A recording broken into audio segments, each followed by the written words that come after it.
Le agradezco a José Ignacio Martínez Cortés, coordinador del Laboratorio de Análisis en Comercio, Economía y Negocios, que esté con nosotros esta tarde en Mega Noticias. José Ignacio, ¿cómo está? Muy buenas tardes.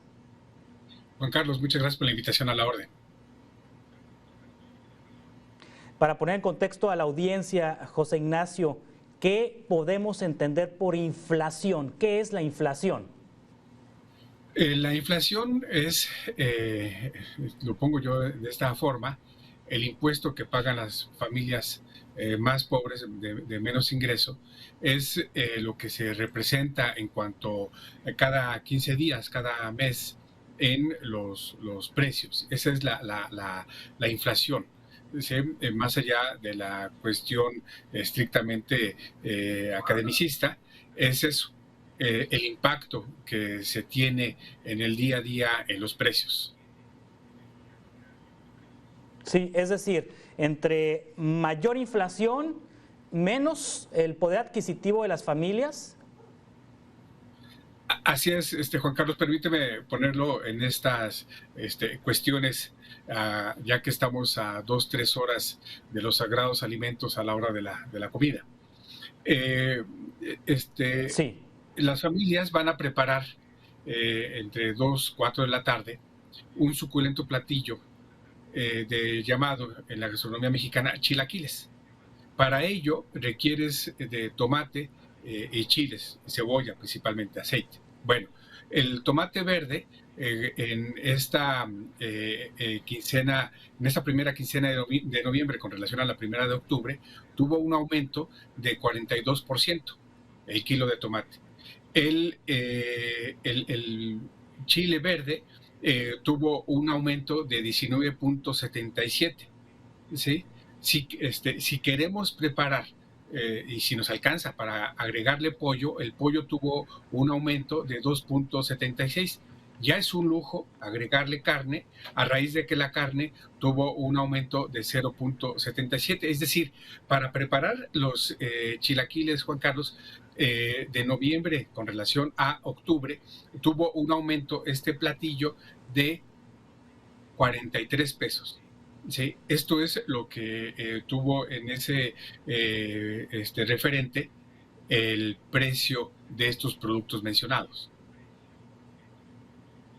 Sí, luego está este tema que da a conocer el INEGI, que la inflación en México se disparó a su mayor nivel en 20 años, subió a 7.05% en la primera quincena de noviembre, y la justificación que se da es que la inflación fue impulsada por un incremento de los precios de algunos productos agropecuarios y las tarifas de electricidad.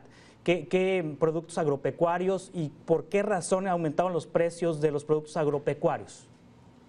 El efecto que tenemos en los precios agropecuarios, Juan Carlos, es principalmente por la cuestión del temporal. Estamos entrando a los frentes fríos y esto, por supuesto, quema la cosecha, si no es que también en la temporada de lluvias hubo una escasa recaudación de agua, y esto, por supuesto, también afecta los precios. Si esto, Juan Carlos, le agregamos de que el salario no alcanza, por ejemplo, entre julio y septiembre, se tuvo un ingreso en cuanto a los hogares de menor salario del orden de 6,390. Si lo llevamos al salario de hombres, se tiene un ingreso de 6,916, 71 pesos diarios. Si lo ponemos en salario de mujeres, 5,581, 62 pesos diarios. Es decir, con relación al ejemplo que poníamos de referente a los chilaquiles, no nos alcanza para comprar los otros bienes, para pagar los otros servicios que día a día se gastan, se consumen en el hogar. Sí, lo que dice el presidente Andrés Manuel López Obrador de que la inflación es una situación mundial como consecuencia del COVID, que el fenómeno inflacionario es mundial, aseguró el presidente tras el anuncio de este dato de parte del Instituto Nacional de Estadística y Geografía. ¿Qué tanta razón tiene el presidente sobre que el asunto inflacionario es un efecto mundial? Es correcto, es un fenómeno internacional. El Laboratorio de Análisis en Comercio, Economía y Negocios de la UNAM, desde mayo lo estuvimos anunciando sobre este efecto. Sin embargo, también hay que ver causales internas. Hay otro impuesto que no se contabiliza en la inflación, Juan Carlos, que es el impuesto a la seguridad o el impuesto de la inseguridad. Es decir, de 10 personas, 7 no se encuentran seguras en su localidad. Ya la asaltaron, ya la avejaron, si no es que a la persona la asesinaron. Entonces, esto también repercute en la merma al ingreso y se refleja, por supuesto, en el consumo de las personas, en las ventas de los locales, de las empresas. Entonces, esto también hay que contabilizarlo. No solamente se tiene el impuesto a los pobres, que es la inflación, sino también el otro impuesto a la inseguridad que afecta también a los pobres. Las personas con mayor ingreso, pues por supuesto que los servicios que ofrece las alcaldías, los municipios, pues son mejores en las zonas de mayor ingreso, si no es que también tienen el pago de servicio de escoltas. Sí, como efecto de la inflación se estima que el Banco de México eleve la tasa de interés. ¿Esto por qué tiene relación? ¿Por qué al aumentar la inflación el banco deberá ajustar la tasa de interés? ¿Qué relación hay entre una cosa y la otra? Lo que está haciendo el Banco Central es instrumentar el mandato de su artículo 2, que es velar por la estabilidad de los precios, y para ello aumenta la tasa de interés.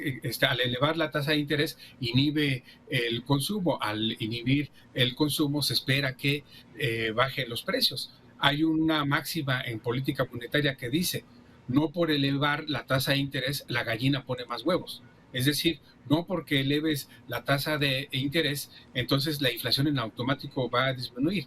Esto no lo vamos a ver en los próximos 3 o 4 meses. Al contrario, vamos a tener un efecto inflacionario aún más fuerte a raíz precisamente de que se avecina un invierno, que se dice que va a haber un invierno muy crudo, y esto va a provocar un aumento de los combustibles a raíz de precisamente que se requiere más energía, y esto va a impactar en los precios de distribución, principalmente del transporte. Si a esto también le sumamos, Juan Carlos, el otro agregado de la política monetaria, que es el tipo de cambio, donde hoy el tipo de cambio, el peso con relación a el dólar, se está depreciando fuertemente. Entonces, los 3 agregados de política monetaria, tipo de cambio, tasa de interés e inflación, le están pegando fuertemente a la economía mexicana. Sí, estamos platicando con José Ignacio Martínez Cortés, coordinador del Laboratorio de Análisis en Comercio, Economía y Negocios. José Ignacio, el Banco de México tiene una meta permanente de inflación de un 3% más menos un punto porcentual, es decir, estamos prácticamente al doble de la meta del Banco de México. Esta meta que se impone el Banco de México, ¿por qué queda tan abajo de la realidad?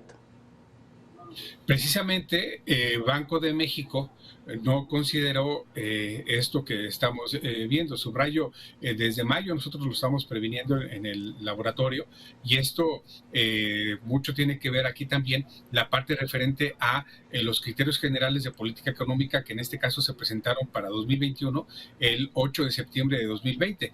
Y en esta cuestión es algo que los economistas, tanto de Hacienda como de Banco de México, perdieron de vista precisamente lo que desde enero se anunciaba, que a mayor inversión, a mayor inyección de recursos por parte de los gobiernos, iba a provocar un aumento de precios. Y a esto le sumamos también que las cadenas de suministro no están funcionando al 100%, pues está provocando una alta demanda de productos y la oferta es muy escasa. Y a esto también hay que sumarle también la parte de la cuestión climática, que afecta principalmente a los productos agropecuarios, que para la mesa de la familia mexicana son los que más se consumen para el día a día en los alimentos. Sí, en la proyección económica del próximo año, el gobierno, ¿cuánto está estimando de inflación para 2022? Fíjate que esa es una muy buena observación. La Secretaría de Hacienda para 2022 establece una inflación del orden de 3.84, lo cual no se va a cumplir y esto, por supuesto, nos va a pegar en los precios en el próximo primer trimestre de 2022 y esto, por supuesto, va a provocar aún más que se mueva la inflación, principalmente la inflación coyuntural que se conoce como inflación subyacente, que es lo que se refleja en los productos que se consumen, productos y servicios que se consumen día a día, transporte, alimentos, frutas, legumbres, productos pecuarios, productos agrícolas. Entonces, subrayo, esto le va a pegar aún más a las familias de menor ingreso. Sí, si la inflación se encuentra en este momento en 7.05% de la primera quincena de noviembre, no significa necesariamente que la inflación anual vaya a cerrar en este nivel. ¿Cuánto se pronostica que hacia el último día de este año cierre la inflación? En el laboratorio pronosticamos que estará cerrando a 7.54, con relación a lo que bien precisabas hace un momento, en torno a una inflación de 3%. Estamos muy por arriba de lo que se había pronosticado. O sea que seguirá la inflación incrementando en las próximas quincenas.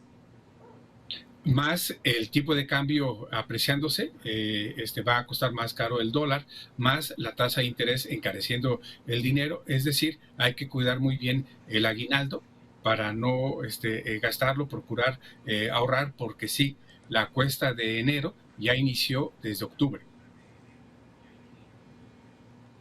Híjole. José Ignacio Martínez Cortés, coordinador del Laboratorio de Análisis en Comercio, Economía y Negocios, muchas gracias por ponernos en contexto y explicarnos los alcances de estos números que hoy presentó el INEGI. Estamos en contacto. Gracias. Muchas gracias.